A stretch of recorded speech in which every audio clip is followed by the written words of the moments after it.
get up every day and your neighborhood looks like a disaster area, and it seems like we're being ignored. You can't cook. You lost all your food. You're cleaning out your refrigerator so the house doesn't smell like sour food. You learn to start dealing with it because that's what you have to do, but it's still discouraging. For over 50 to 60 years, there's been a stigma over Gary in terms of blight, in terms of crime. That's not the Gary that exists today. I want folks to know this storm is not going to stop us in the progress that we're making. We are the most resilient people in the world, and we're going to continue to show that, and we're going to show no matter what darkness we're in, we can be a community. A Northwest Indiana community spending nearly 2 weeks in the dark, sparking a statewide investigation into the power company. This is a story NewsNation Live is staying on top of. Power company NIPSCO has now made significant progress in the Gary, Indiana region since the severe storms hit August 11th. But that is not stopping the governor from calling for a, quote, thorough review of the company's preparation and response. Anchor and investigative reporter Ben Bradley from our NewsNation Chicago affiliate WGN joins us live. Ben, always so good to see you. All right, so earlier today, NIPSCO said power would be fully restored by 11:59 tonight. We're about 12 hours out from that. What is the latest?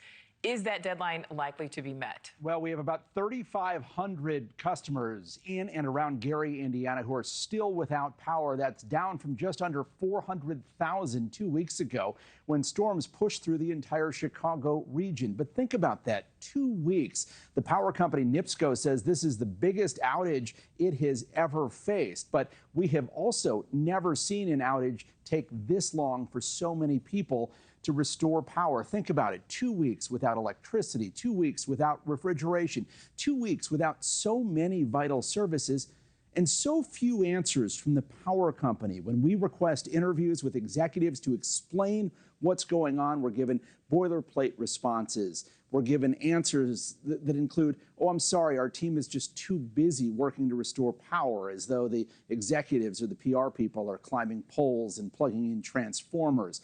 The reality is, NIPSCO says older trees that were soaked by weeks of rain fell in an unprecedented way. They had so many lines taken down in a series of storms that has brushed across Northwest Indiana in recent weeks.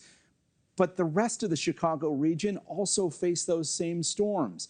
And just a few miles west of Gary on the Illinois side of the border, the power has been back on for quite a long time. Absolutely, and very scary and dangerous to have those downed power lines just, out and about in these neighborhoods. So Ben, Gary's mayor, Eddie Melton, met with U.S. Senator Jim Banks. He spoke to President Trump by phone about the recovery efforts. We know a law firm filed a class action lawsuit.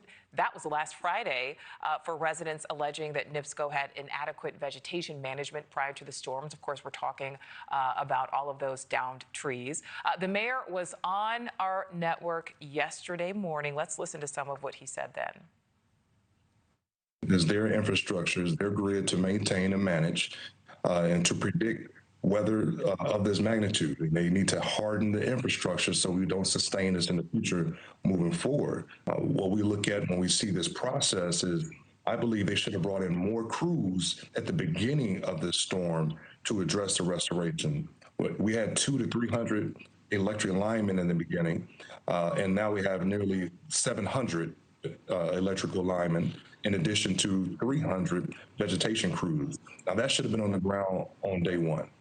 All right, so that was Gary's mayor. Ben, what do we know about these allegations of mismanagement prior to the storms? That's what Indiana's Governor Mike Braun wants to get to the bottom of. He said that's what the state investigation into the power companies handling preparation from this storm will focus on. The company NIPSCO says that its vegetation management program, basically maintaining trees to make sure that branches aren't overhanging wires so they're not easily brought down during a storm. They say that process is supervised by the state of Indiana and that they were in full compliance with it. All right, so what happens next here, Ben? Well, we'll see if NIPSCO makes its midnight deadline to have all the power back on in Northwest Indiana. It's not just Gary, Portage, Munster. These are all essentially Chicago suburbs. We're not talking about a rural area here. We're talking about an area about a half hour outside of Chicago.